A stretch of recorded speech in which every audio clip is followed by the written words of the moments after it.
Olá, bom dia, boa tarde, boa noite. Não sei que horas que você está assistindo esse vídeo, mas já declaro na sua vida um dia abençoado. Hoje nós vamos ler o capítulo 19 do Evangelho de João. Então já abre a sua Bíblia e lembrando que a minha versão é a versão NVI para você acompanhar. Vamos lá? Vamos orar? Pai, obrigada, Senhor, por mais um dia. Obrigada, Senhor, por tudo que o Senhor tem feito em nossa vida. Obrigada, Pai, pela tua presença, Senhor. Obrigada por tudo que o Senhor tem transformado em nós e através de nós, Pai.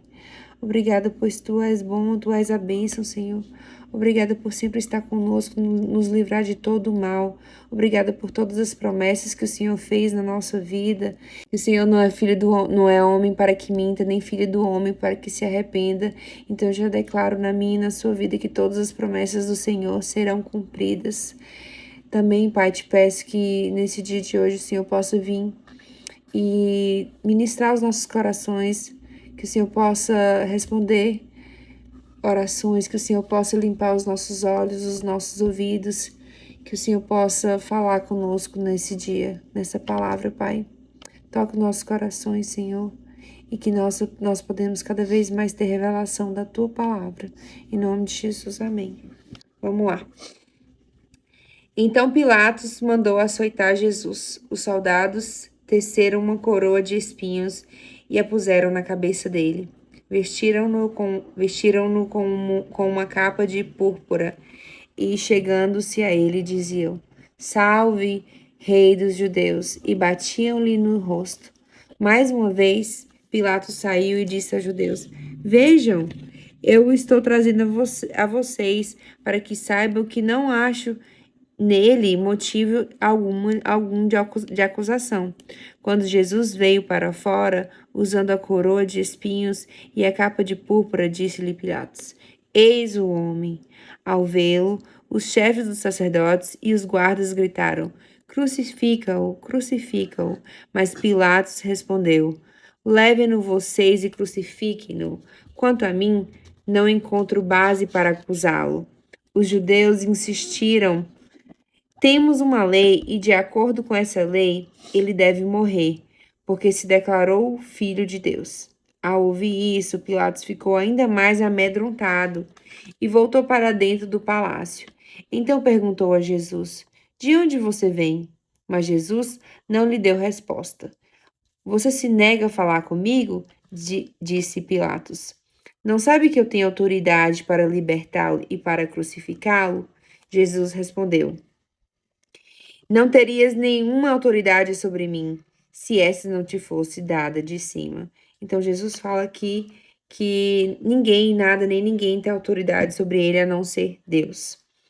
E continuando, por isso, aquele que me entregou a ti é culpado de um pecado maior. Daí em diante, Pilatos procurou libertar Jesus, mas os judeus gritavam: Se deixarem esse homem livre, não és amigo de César. Quem se diz rei opõe-se a César. Ao ouvir isso, Pilatos trouxe Jesus para fora e sentou-se na cadeira de juiz, num lugar conhecido como pavimento de pedra, que em aramaico é Gábata. Era o dia da preparação na semana da Páscoa, por volta das 6 horas da manhã. Eis o rei de vocês, disse Pilatos aos judeus. Mas eles gritaram: Mata, mata, crucificam. Devo crucificar o rei de vocês? Perguntou Pilatos. Não temos rei, senão César, responderam os chefes dos sacerdotes. Finalmente Pilatos o entregou a eles para ser crucificado. Então, os soldados encarregaram-se de Jesus. Levando a sua própria cruz, ele saiu para o lugar chamado Caveira, que em aramaico é chamado Gólgota. Ali o crucificaram e com ele 2 outros, um de cada lado de Jesus. Pilatos mandou preparar uma placa e pregá-la na cruz, com a seguinte inscrição: Jesus Nazareno, o Rei dos Judeus. Muitos dos judeus leram a placa, pois o lugar em que Jesus foi crucificado ficava próximo da cidade, e a placa estava escrita em aramaico, latim e grego. Os chefes dos sacerdotes dos judeus protestaram junto a Pilatos. Não escreva o rei dos judeus, mas sim que esse homem se dizia rei dos judeus. Pilatos respondeu: O que escrevi, escrevi.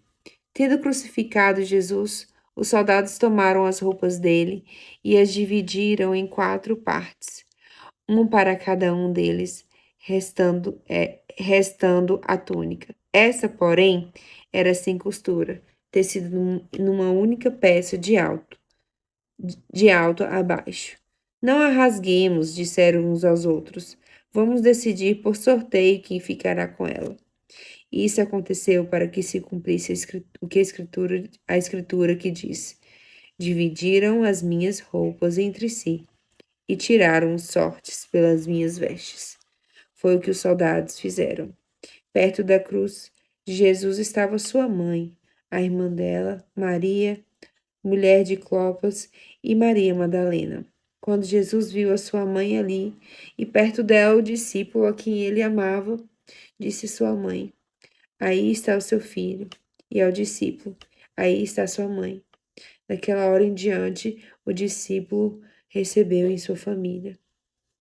Mais tarde, sabendo então que tudo estava concluído para que a escritura se cumprisse, Jesus disse: Tenho sede. Estava ali uma vasilha cheia de vinagre. Então, embeberam uma esponja nela, colocaram a esponja na ponta de um caniço de hisopo e a ergueram até os lábios de Jesus. Tendo-o provado, Jesus disse: Está consumado. Com isso, curvou a cabeça e entregou o espírito. Era o dia de preparação e o dia seguinte seria um sábado especialmente sagrado. Como não queriam que os corpos permanecessem na cruz, durante o sábado, os judeus pediram a Pilatos que mandasse quebrar as pernas dos crucificados e retirar os corpos. Vieram então os soldados e quebraram as pernas do primeiro homem que fora crucificado com Jesus, e em seguida as do outro.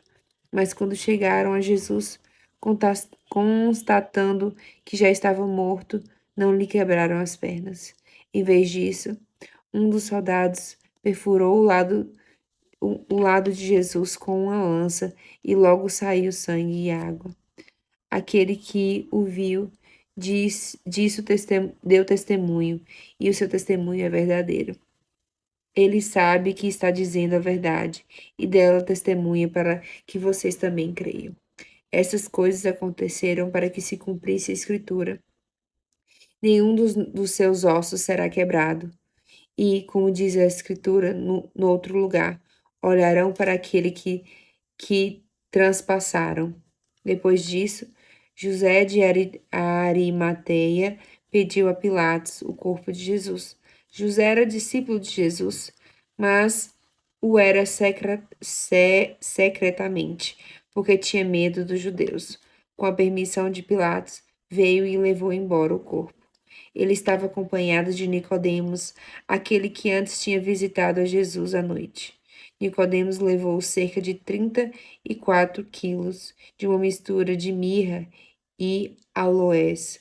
Tomando o corpo de Jesus, os dois envolveram faixas de linho com as especiarias de acordo com os costumes judaicos de sepultamento.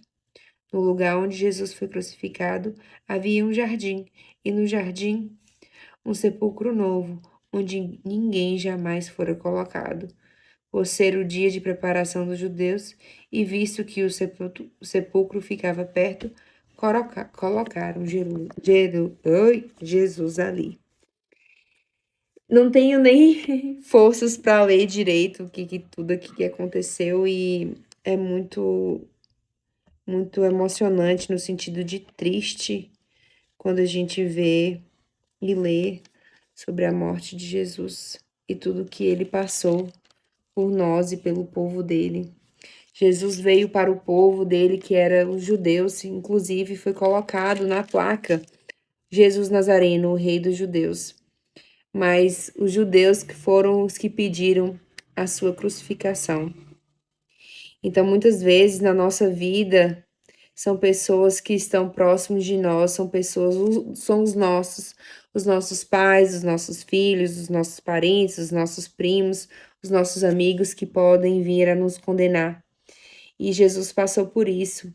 Imagina a tristeza dele. Estava escrito, eles sabiam, estavam nas escrituras, e mesmo assim o próprio povo o negou. E ao invés de crucificar um bandido, soltaram um bandido e crucificou Jesus no lugar. Então, Jesus foi humilhado, Jesus tomou vinagre quando teve sede, ele foi. Nem sei mais o que falar sobre o quanto de dor que ele passou. Ele foi condenado por injustiça. E ele se entregou por nós. E é muito surreal a gente pensar que as pessoas não acreditam na ressurreição e na crucificação de Jesus, sendo que ele fez isso por nós, para que se cumprisse e que nós pudéssemos ter acesso a Deus, que nós pudéssemos nos reconciliar com Deus e que nós pudéssemos ser chamados de filhos. E hoje nós somos herdeiros e co-herdeiros através de Jesus. E quando a gente pensa no sacrifício dele, a gente pode até pensar, e o que nós estamos fazendo? Às vezes a gente passa por algumas coisas na nossa vida, a gente acha muito, mas o que nós estamos fazendo para o reino de Deus? Ou o que nós estamos fazendo pelo nosso outro, pelo nosso irmão, pelo outro?